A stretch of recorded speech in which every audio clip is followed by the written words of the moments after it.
खुलुमबाय बेयो बडलेण्ड इंखं टेलिभिजन दिनै 2 जुलाइ 2021 शुक्रबारखालि सानसेनि बरादखौ नोंथांमोननि खाथियाव लाबोदों आं सदानन्द दैमारिया।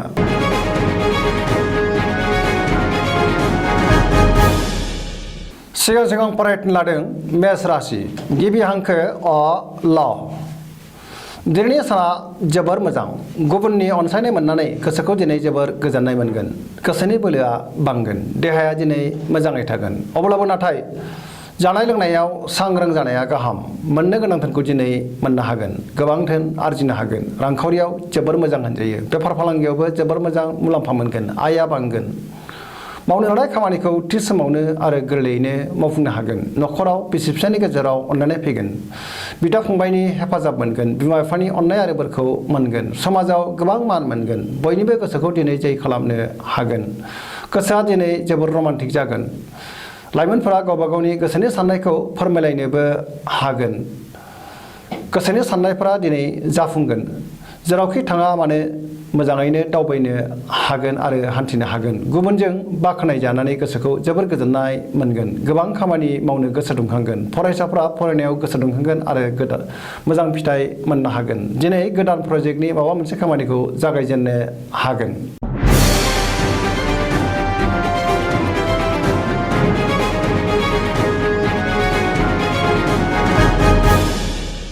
वृष राशि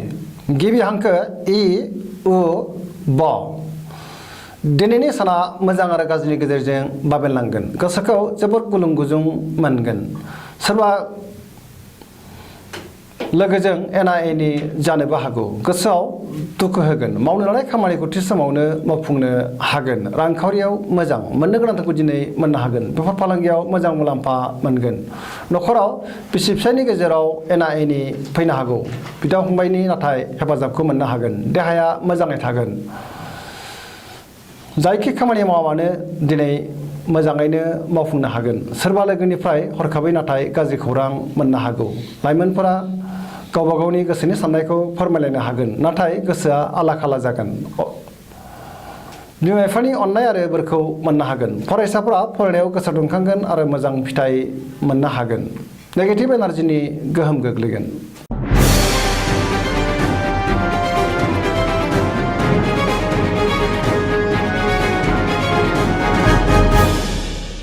मिथुन राशि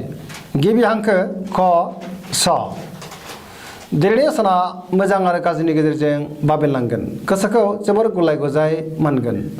सोरबा लोगोनिफ्राय हरखाबै गाज्रि खौरां मोननो हागौ नेगेटिभ एनार्जिनि गोहोम गोग्लैगोन देहाया दिनै मोजाङै थागोन अब्लाबो नाथाय जानाय लोंनायाव सांग्रां जानाया गाहाम रांखावरियाव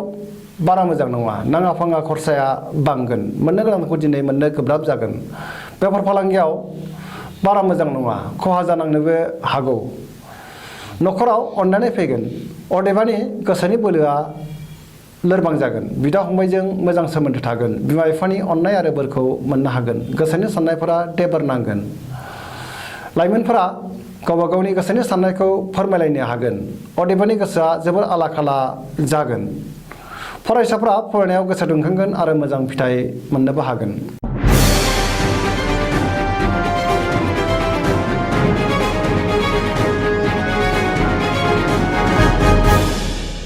कर्कट राशि गिबि हांखो ड ड ह। दिनैनि साना जोबोर मोजां गोसोखौ जोबोर गोजोननाय मोनगोन मावनो लानाय खामानिखौ थि समावनो आरो गोरलैयैनो मावफुंनो हागोन रांखावरियाव जोबोर मोजां होनजायो आरजिनाय धोनखौ दोनथुमनो हागोन अदेबानि खरसायाबो बांगोन मोननो गोनां धोनखौ दिनै मोननो हागोन बेफार फालांगियाव जोबोर मोजां मुलाम्फा मोननो हागोन देहाया मोजाङै थागोन अब्लाबो जानाय लोंनायाव सांग्रां जानाया गाहाम पजिटिभ एनार्जिनि गोहोम गोग्लैगोन गुबुननि हेफाजाब मोनगोन नखराव बिसि फिसायनि गेजेराव अनलायनाय फैगोन बिदा फंबायनि हेफाजाब मोननो हागोन बिमा बिफानि अननाय आरो बोरखौ मोनगोन गावजों गाव बयजोंबो गोरोबनो रोंगोन फरायसाफ्रा मोजां खौरां मोनगोन गुबुनजों गोरोबनानै मोजां खामानि मावनो रोंगोन बहाबा थाङोब्ला दिनै जोबोर मोजां आरो मोजाङैनो हान्थिनो हागोन लाइमोनफोरनि गोसोआ दिनै जोबोर रमान्टिक जागोन फरायसाफ्रा फरायनायाव गोसो दुंखांगोन आरो मोजां फिथाइ मोनगोन सरासनस्रायै दिनै साना जोबोर मोजां आरो मोजाङैनो बारग'लांगोन।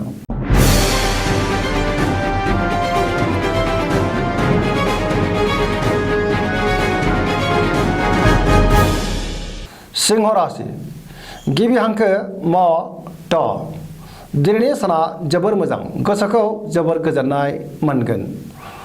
बयनिबो अननाय आरो अनसायनाय मोनगोन मावनो लानाय खामानिखौ थि समावनो आरो गोरलैयैनो मावफुंनो हानानै गोसोखौ बांसिन गोजोननाय मोनगोन रांखावरियाव जोबोर मोजां होनजायो आरजिनाय धोनखौ दोनथुमनो हागोन बेफार फालांगियावबो जोबोर मोजां मुलाम्फा मोनगोन नखराव अनलायनाय फैगोन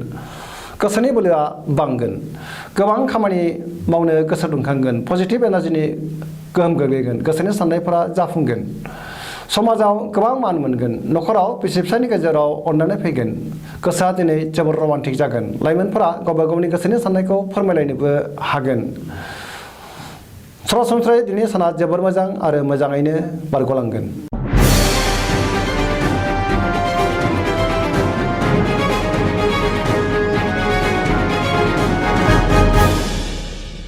कन्या राशि गिबि हांखो प ट दिनैनि साना जोबोर मोजां बयजोंबो गोरोबनानै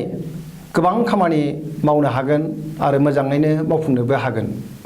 गुबुनजों मोजां सोमोन्दो लाखिनो रोंगोन गोसोनि बोलोआ बांगोन गोसोखौ जोबोर गोजोननाय मोनगोन बयनिबो अनसायनाय मोनगोन सोरबा लोगोनिफ्राय मोजां खौरां फैगोन गोबां खामानियाव मुखुब थागोन पजिटिभ एनार्जिनि गोहोम गोग्लैगोन समाजाव गोबां मान मोनगोन सिगांनि बबेबा आद्रा खामानिखौ दिनै गोरलैयैनो मावफुंनो हागोन गुबुननि गोसोखौ गोरलैयैनो बोनो हागोन बयजोंबो अनजागोन रांखावरियाव जोबोर मोजां अब्लाबो नाथाय खरसायाबो बांगोन बेफार फालांगियाव जोबोर मोजां मुलाम्फा मोनगोन देहाया मोजाङै थागोन अब्लाबो जानाय लोंनायाव सांग्रां जानाया गाहाम नखराव बिसि फिसायनि गेजेराव अननानै फैगोन बिदा फंबायजों मोजां सोमोन्दो थागोन मावनो लानाय खामानिखौ थि समावनो आरो गोरलैयैनो मावफुंनो हानानै गोसोखौ जोबोर गोजोननाय मोनगोन सेंग्रा सिख्लाफ्रा मोजां खौरां मोनगोन फरायसाफ्रा फरायनायाव गोसो दुंखांगोन आरो मोजां फिथाइ मोननोबो हागोन सरासनस्रायै दिनैनि साना जोबोर मोजां आरो मोजाङैनो बारग'लांगोन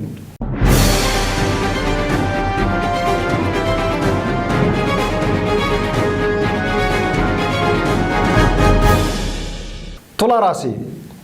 गिबि हांखो र ट दिनैनि साना मोजां आरो गाज्रिनि गेजेरजों बाबेनलांगोन गोसोनि बोलोआ बांगोन गोसोखौ दिनै जोबोर गुलाय गुजाय मोननोबो हागौ गोसोनि साननायफोरा देबारनांगोन अदेबानि सुथुरखौ फेजेननोबो हागोन मावनो लानाय खामानिखौ मावफुंनोबो हागोन देहाया मोजाङै थागोन अब्लाबो जानाय लोंनायाव सांग्रां जानाया गाहाम रांखावरियाव बारा मोजां नङा नाङा फाङा खरसाया बांगोन मोननो गोनां धनखौ दिनै मोननो गोब्राब जागोन नखराव बिसि फिसायनि गेजेराव अनलायनाय फैगोन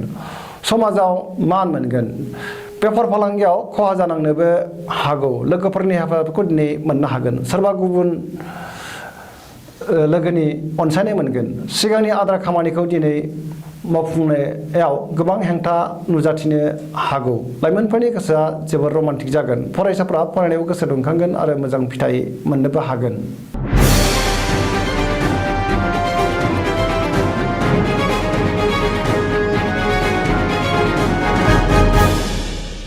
वृश्चिक राशि गिबि हांखो न स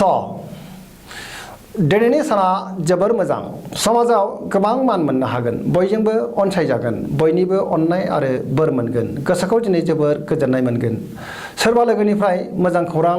मोननानै बांसिन गोजोनगोन मावनो लानाय खामानिखौ थि समावनो आरो गोरलैयैनो मावफुंनो हागोन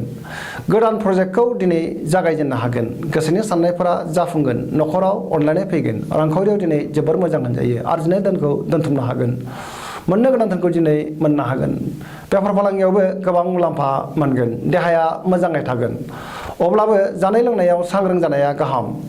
गुबुनजों मोजां सोमोन्दो लाखिनो रोंगोन लोगोफोरनि हेफाजाब आरो अनसायनाय मोनगोन गोसोआ दिनै जोबोर रमान्टिक जागोन बिमा बिफानि अननाय आरो बोरखौ दिनै मोननो हागोन गोसोनि बोलोआ बांगोन फरायसाफ्रा फरायनायाव गोसो दुंखांगोन आरो मोजां फिथाइ मोनगोन धोरोमारि बिथिङाव गोसो दुंखांगोन पजिटिभ एनार्जिनि गोहोम गोग्लैगोन सरासनस्रायै दिनै साना जोबोर मोजां आरो मोजाङैनो बारग'लांगोन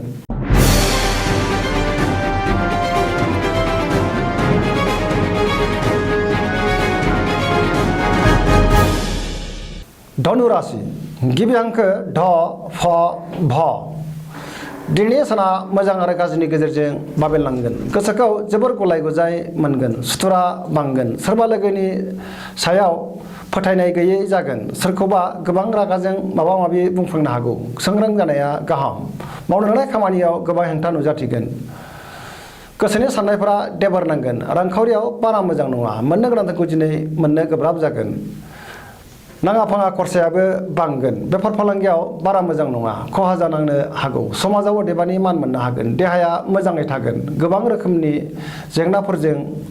मोगा मोगि जानांनो हागौ सांग्रां जानाया गाहाम न'खराव अनलायनाय फैगोन फरायसाफ्रा फरायनायाव गोसो दुंखांगोन आरो मोजां फिथाइ मोनगोन लाइमोनफोरनि गोसोआ जोबोर रमान्टिक जागोन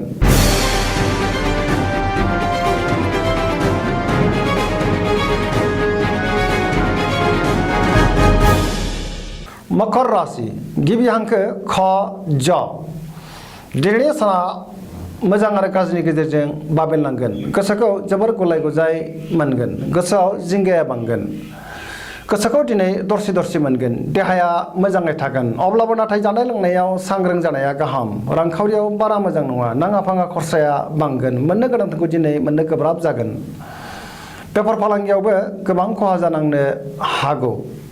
सांग्रां जानाया गाहाम न'खराव बिसि फिसायनि गेजेराव अनलायनाय फैगोन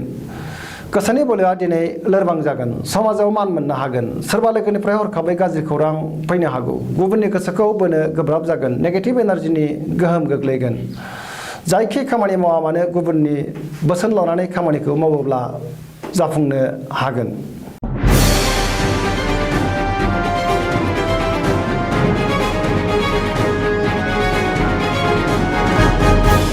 कुम्भ राशि गिबि हांखो ग स स दिनैनि साना जोबोर मोजां गोसोखौ जोबोर गोजोननाय मोनगोन मावनो लानाय खामानिखौ थि समावनो मावफुंनो हागोन गोबां मोजां मोजां खाबु फैगोन गोसोआ दिनै जोबोर रमान्टिक जागोन समाजाव गोबां मान मोननो हागोन रांखावरियाव जोबोर मोजां होनजायो बेफार फालांगियावबो गोबां मुलाम्फा मोनगोन देहाया दिनै मोजाङै थागोन न'खराव बिसि फिसायनि गेजेराव अनलायनाय फैगोन सोरबा लोगोनिफ्राय मोजां खौरां फैनो हागौ गोसोनि साननायफोरा जाफुंसारगोन सेंग्रा सिख्लाफोरा गोसोनि साननायखौ फोरमायलायनो हागोन गोसोआ दिनै जोबोर रमान्टिक जागोन फरायसाफ्रा फरायनायाव गोसो दुंखांगोन आरो मोजां फिथाइ मोननोबो हागोन पजिटिभ एनार्जिनि गोहोम गोग्लैगोन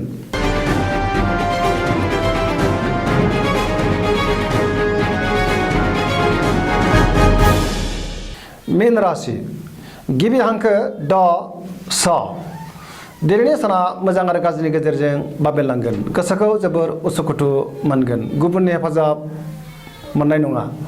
गोसोनि बोलोआ लोरबां जागोन गावनि गोसोनि साननायफोरखौ गुबुननो